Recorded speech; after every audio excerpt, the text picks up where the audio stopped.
Ұру керек, жайсыз түсінбейді ғой. Сен біздің ауылда қаладағыда еркесіп тұра алмайсың, түсіндің ба? Біз не айтамыз, сол бол. Жер басың. Сен кімсің, үйіңе адасып кеткенсің ба? Қар үйіңе.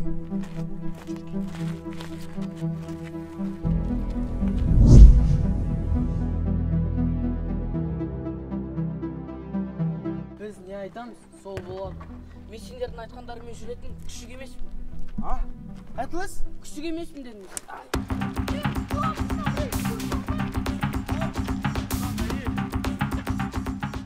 Айтпа.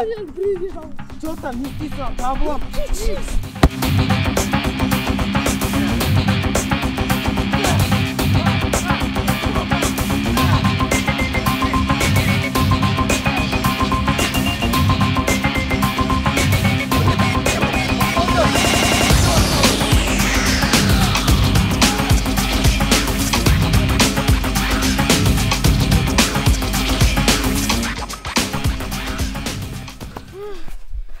Кеттік ау. Құтылдық ау. Рахмет, жігіттер. Менің атым Рауан. Осы мектепке көшіп келгеніме 2-3 күн болды. Тамырлан. Айбек, Айба делесің болады. Сен жалпы анау ауылдарға қалай деп болдың? Мектепке жаңадан келдім. Осы 3 күн болды. Сен тауысың оқитын мектепті. Біздің мектепке көше ауданда. Сырты әдем болмаса да енді. Іші жылы. Әсіресе қыздар әдемі. Енді қысқасын айтқанда, сол мектепке түсем десең, алдында Амина деген магазин бар, сол жерде 8-де күтеміз. Рахмет, жігіттер. Анау мектеп маған қатты ұнамай еді. Мынауың дұрыс болды. Рахмет бердім. Ертең Амина деген магазинде бол. Сенеміз. Көрісерміз. Сау.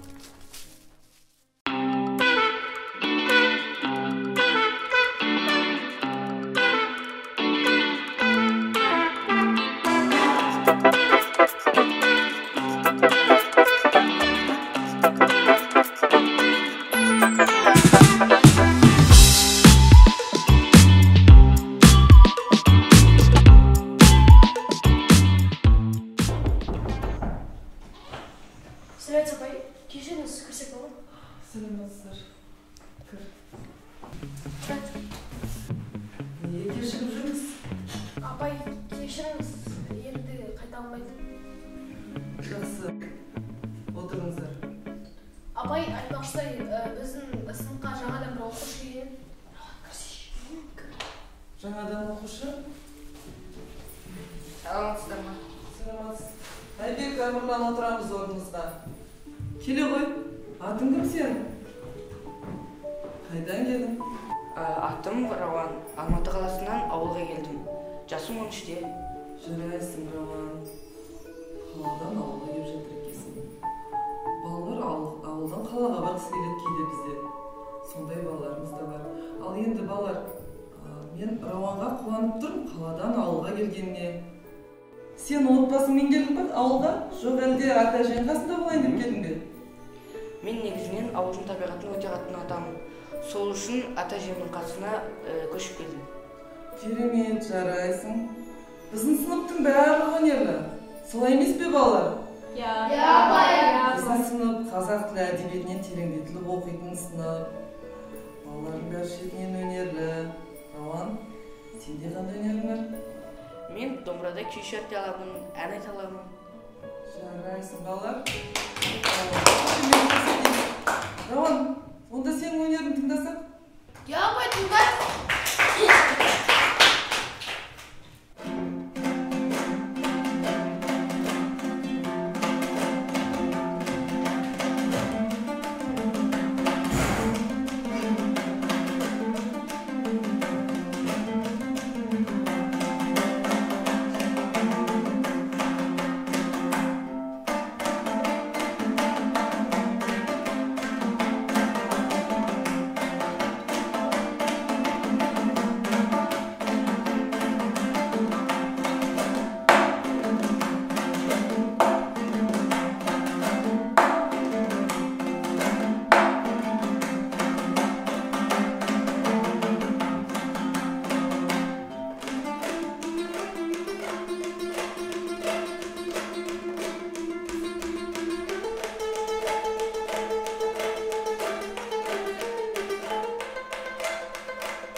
Ал,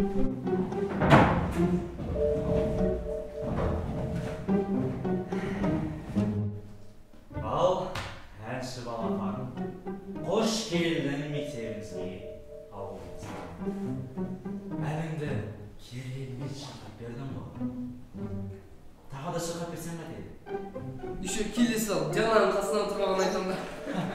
Панчик, мен сені жаңаның қасынан көрсем, ойным жылап. Тарт şey oldu. Қай жер бос болды, сол жерге отырдым. О, Куба! Тише, ты что, страх потерял? Саған братишка емес, братишканы айналды. Ей, сен тоқташы. Не мынау? Не болды үшеулерің біреуге жабылып? Ей, Куба, мынау сенікі дұрыс емес қой. Жігіттікке жатпайды ғой оны. Сен маған ақыл үйретпес. Ақыл айтып отқан жоқпын мен саған. Үшеулерің біреулерге жабылған ұят емес па? Кетші, керегі жоқ ол маған. Жігіттер, Амиран дұрыс айтады. Таныспайсыңдар ма? Мектепті таныстырыңдар, ауылды таныстырыңдар. Не болды? Тисіп. Қаһармандарымыз айтып тұр екен, танысыңдар деп таныса салайық. Менің атым Мирас, бірақ мен бәрі торпеда деп біледі. Ал мен Нұртал, мені танушы. Мен Ку. Осы мектептің бекесті аксиом.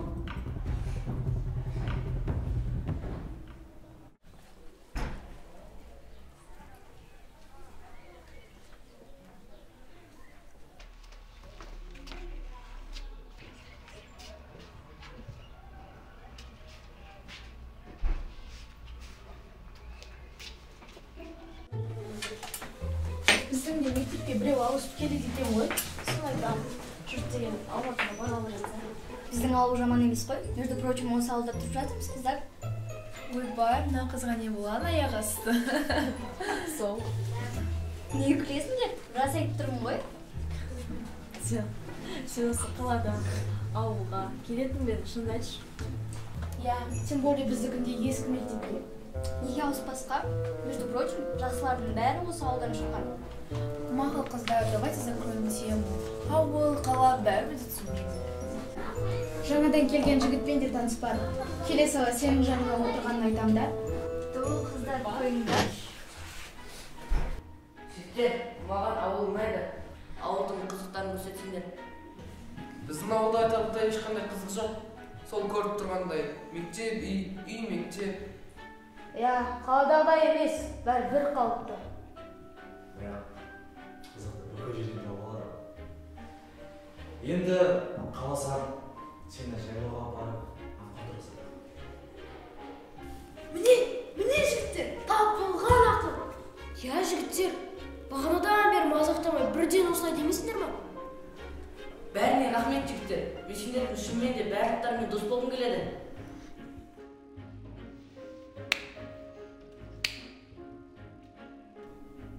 Жігіттер, сендер ше? Бәрі бірде дос бола бермейді ғой. Ол үшін уақыт. Иә, келген жаңа ғана. Біздің мектепке жаңадан келген оқушылар арнайы сынақ арқылы өтеді. Егер сен сынақтан өтсең, біз сенімен дос боламыз. Сабақтан кейін сөйлесер.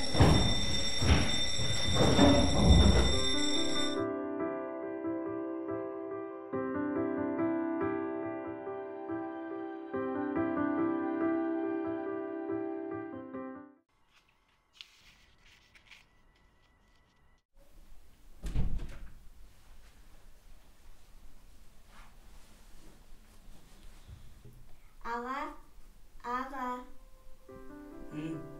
Мектептегі бірінші күніңіз қалай өтті?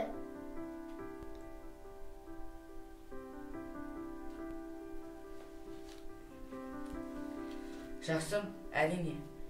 Бәрі жақсы дей алмаймын, сонда да маған ұнады. Сіз барлық ортаға тез үйреніп кетесіз ғой. Тез кетіп қалмаңызшы. Әрине алтын сол. Мен сен үшін, ата-әжем үшін келдім ғой осы жаққа. Мен осы жақта біраз уақытқа дейін қалатын шығармын. Рас айтасыз ба? Иә, әрине. Алақай. Уайымдама, мен осы жақта біраз уақытқа дейін қаламын.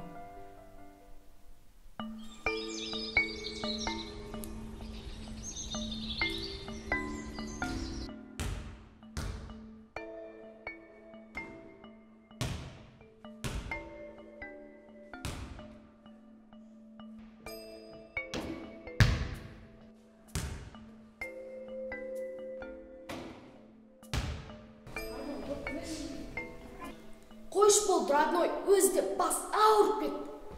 Бағана математика байды көрдің ғой, таң келіске басты ауыртып жіберді. Таста шолында кешегі мәселені ақылдасайық. Не мәселе? Өтірік жын болмаш, бұл мен кеше. Қой. Менде бір жесткий план бар. Бергеніз. Бізден басқа ешкім жоқ па? Айта берші, ешкім жоқ па?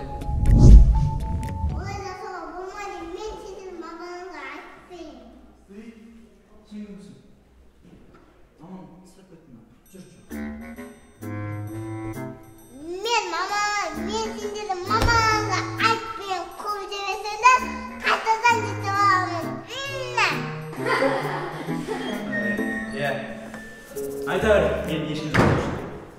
Короче, былай жігіттер.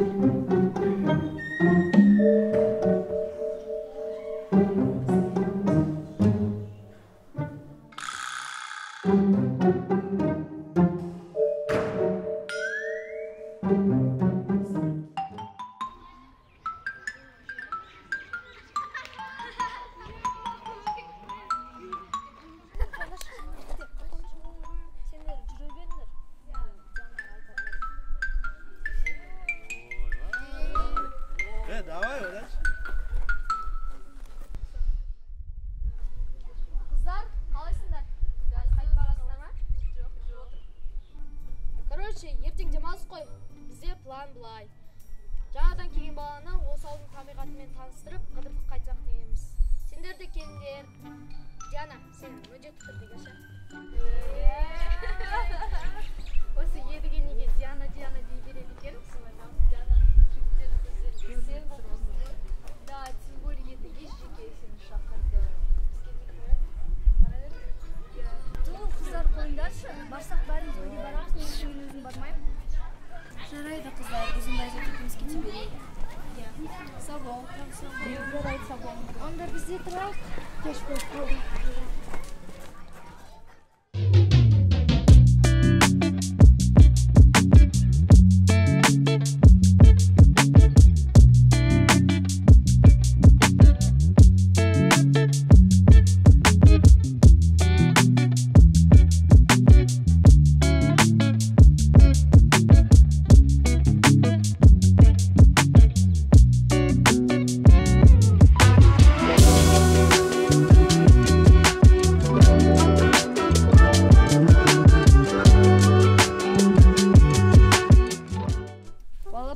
Кел атқа отыр. Бұрын соңды атқа отырып көріп педің өзің? Жоқ, мүн көрмеппін. Бірақ сонда да қызық болып тұр мұны. Егер атқа мініп көрмеген болса, неге қайнайсыңдар? Не ойлағандарың бар екенін біліп тұрған сияқтымын. Жігіттердің ісіне араласпа, сен кішкентай бол. Жай сөйле қызға, кішкентай емес пе? Мен жай сөйлеп тұрмын ғой оған. Жай сөйлеп тұрған жоқсың. Жай сөйлеп. Болды, қойындаршы. Рауан, мінеті болсан, тез мінші. Егер мінетін болсаң, нағыз еркек деген ерсіз мінеді. Ағаны қуатасында ғой, егі заманы сештейін уатсындар. Мен сендерді заман көйім. Ей, бұна қыз тағы да жүр ма? Жүр, үйіне апарам. Қазір ат теуіп алады. Жүр.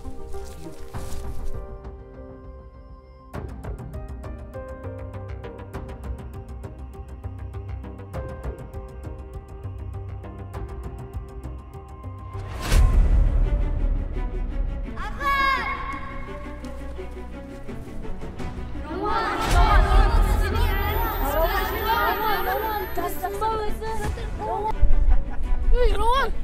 Жігіттер, сендердікі дұрыс емес қой. Мынау не? Жігіттік емес қой. Енді өзі атқа отыра алмаса, біздің кінәміз ба не?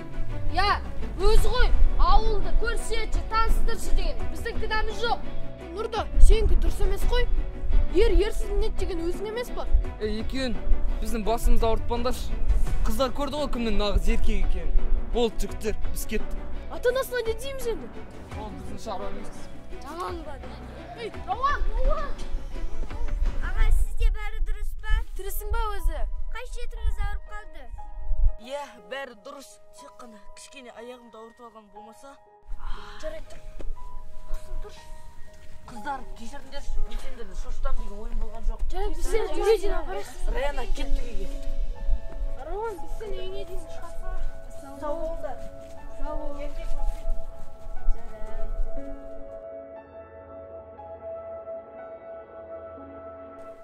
Мен кеше білгенмін солардың бір нәрсе жасайын деп жатқандарын. Туу, Аружан, оны маған не үшін айтқан жоқсың? Мә, ұмытып кетіппін. Сонда ұмытуға болады екен ғой. Ой, Аружан, тормас. Ертең барығымыз тоғымен линейкада тұрайық деп тұрмыз ғой. Неменеге біз тұруымыз керек? Олар емес пе кінәлі? Жоқ, біз тұрмаймыз. Менде идея бар. Ұлдарын тоже позор шығарайық та сөйтіп. Біліп қойсаң естейміз. Бәрібір. Менде бір ой бар. Қағазға әртүрлі нәрсе жазып, үстілеріне жабыстырайық. Жоқ, ол қызық емес. Жоқ, одан да былай істейік. Тура сыныптың алдына банан қабықтарын тастап кетеміз де, содан кейін үш түрек құлайды. Сосын біз дым болмағанда жүре береміз. Қызық емес пе? Күшті. Туф, қыздар. Сендер неге түсінбейсіңдер? Біз тура солай жасасақ, ұлдардан қандай айырмашылығымыз болады? Ой, Диана, сен как всегда солай жүресің. Құптамайын бәрі. Диана, қорқып жүрмеші. Неженка, үнемі сөйтесің, үнемі. Қыздар, Рауанның ата-әжесі келмей тұрғанда тезірек үйге қайтып кетейік. Әйтпесе Кас тағы да бізден көреді.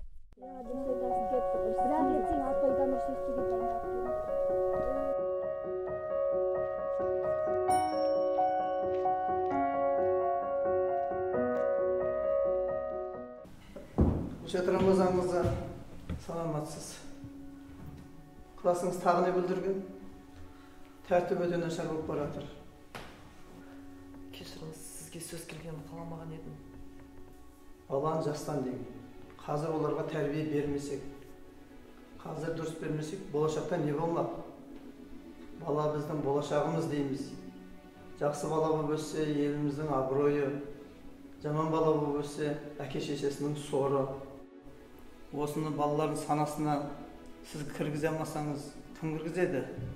Кешіріңіз, балалармен өзім сөйлесемін. Сөйлесіңіз. Жарайды, жақсы сау болыңыздар.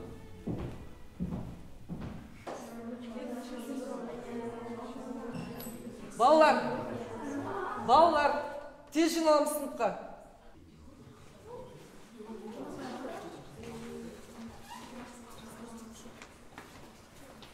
Иә, балалар, айта беріңдер. Апай, менің ағамның аяғы ауырып тұр. Бүгін мектепке келе алмайтынын айтайын деп келіп едім. Иә, апай, кеше мына үшеуі атпен шап деп құлатты. Құлағаннан кейін күліп кетіп қалды. Жақсы, түсінікті. Қазіргі Рауанның жағдайы қалай? Ағамның жағдайы жақсы, тек аяғын ауыртып алды. Атам мен әжем уайымдап қарап жатыр.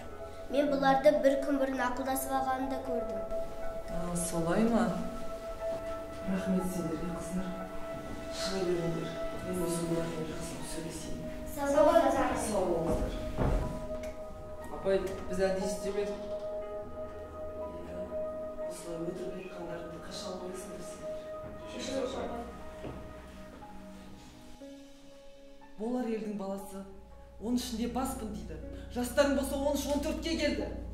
Қашан қоясыңдар осындайларыңды? Апай, бізді кешіріңізші. Кешіріңізші, апай. Бұл жалпы сыныптың кінәсі. Я, апай, ол жерде барығымыз болдық. Бірақ ешқайсы тоқтата алмады. Я, апай, кешіріңізші.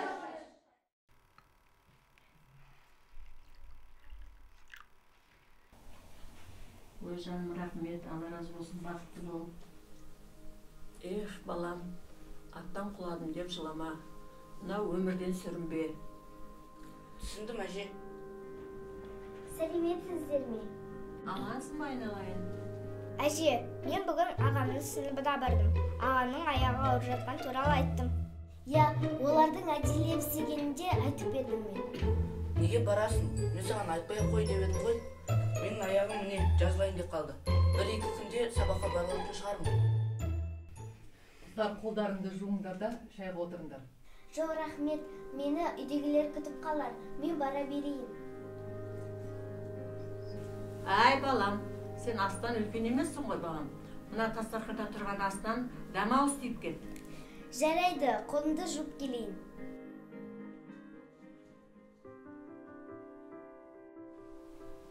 Балалар, мен сендерді қатты жақсы көремін. Сендердің әрқайсының өз ерекшеліктерің бар.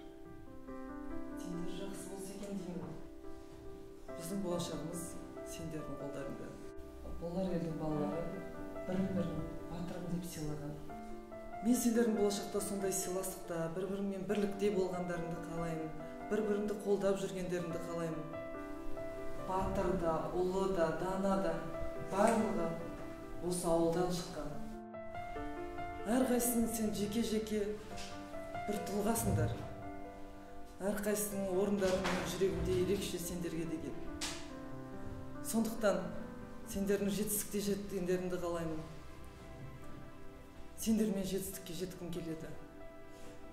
Сол үшін де мен ауылды таңдаған болатынмын. Бірақ мына білмеймін сендердің тәртіптерің қалай болатынын болашақта. Ай, қайдам.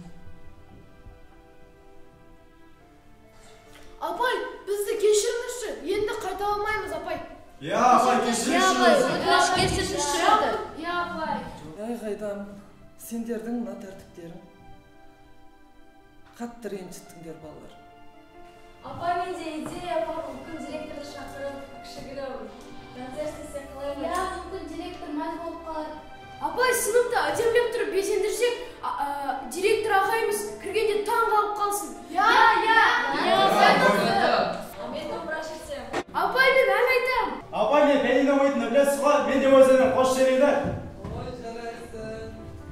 Апай, біз онда Диана екеуміз жүргізуші болайық. Апай, мен өлең оқимын. Апай, мен өлең айтпасам қалай қарайсыз? Жақсы, жарайсың. Апай, ал мен укулеле ойнаймын. Апай, онда мен өлең оқиын. Балалар, мен енді сіздерді қазір тани бастадым. Өз балаларым осындай болу керек еді ғой менің. Ондай болатын болса, мен қазір директормен барып сөйлесіп келейін.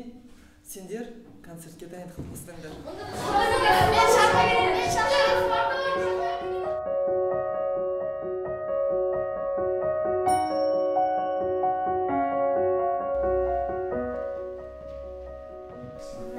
Сыныптағы кіші сап қойған. Апайлар әбден ұрысқан шығар. Жүр енді концерттен көрейік.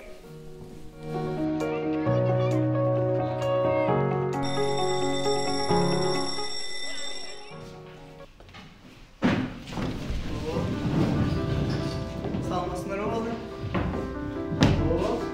Концерт. Жақсы, концерттерді көрейік. Армысыздар, қадірлі ұстаздар мен оқушылар. Құрметті ата-аналар. 8-ші А сыныбының шығармашылық сағатына қош келдіңіздер.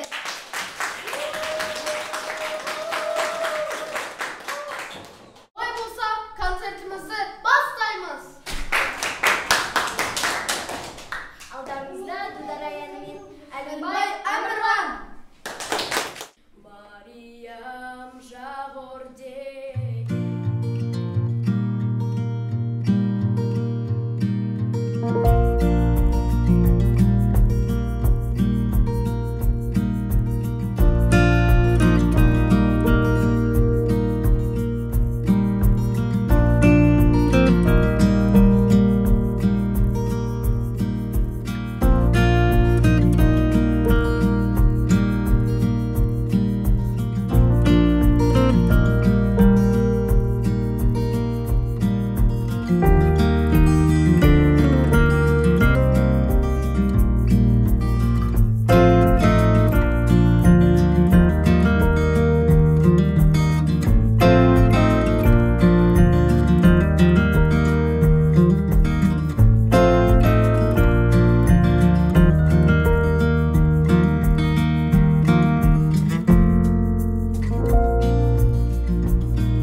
болса болды. Сендерге көптен көп рахмет. Әрқашанда сендерді биік сахналардан, биік жақсы жетістікке жеткен күндеріңді көре берейін. Олай болса, келесі сөз кезегін осы мектебіміздің директоры Спабек Тұрсынбайұлы мырзаға берсек. Міне балалар, қандай тамаша. Бұл деген өздеріңнің қателіктерінен алған сабақтарың. Мен өте қуаныштымын осы түсінгендеріңе. Мына ұстаздарың, Гүлшат апайларыңа, мына өздеріңе көп рахмет. Бүгін менің көңілімді көтеріп тастадыңдар. Өнерлерің өрге өсе берсін. Менің сендерге айтатыным осы көңіл күйдің арқасында жақсы жаңалығым бар. Келесі айда болатын Алматыдағы концерттік жарысқа 8-ші Б классының орнына 8-ші А класс сендер барасыңдар.